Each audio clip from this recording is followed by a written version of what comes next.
2018 كان انتقال كريستيانو رونالدو من الريال ليوفنتوس. طب ايه علاقة انتقاله بالكرة الذهبية؟ تعال بقى اقول لك. بطل دوري ابطال اوروبا موسم 2017 2018 كان الريال. كلنا طبعا فاكرين ماتش قبل النهائي والملحمة اللي عملها رونالدو ضد البايرن وحرق اشجار الاليانز ارينا، ده غير فوزه بالهداف ب 15 هدف، وكان اقرب منافسيه كان صلاح بفرق 5 اهداف. وبالنسبة لصلاح موسمه الأول مع الليفر، وده الموسم المرعب لصلاح ب 32 هدف في الدوري، وكان في غول وقتها في إنجلترا اسمه هاري كين، وفرق صلاح عن ميسي صاحب الحذاء الذهبي الموسم ده بهدفين بس، رغم إن الليفر ما كانش منافس على الدوري وخلص مركز رابع. تعالوا نشوف نقاط الكرة الذهبية. تمام، صلاح ورونالدو وميسي فاهمين ليه موجودين في القائمة. طب جريزمان ومبابي ومودريتش ايه ظروفهم؟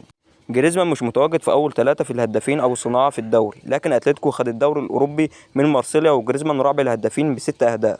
ومبابي في الدوري الفرنسي 13 هدف بس، ومودريتش ارقامه ضعيفه في الدوري وحتى دوري الابطال، وده ما يقلش من امكانياتهم الثلاثه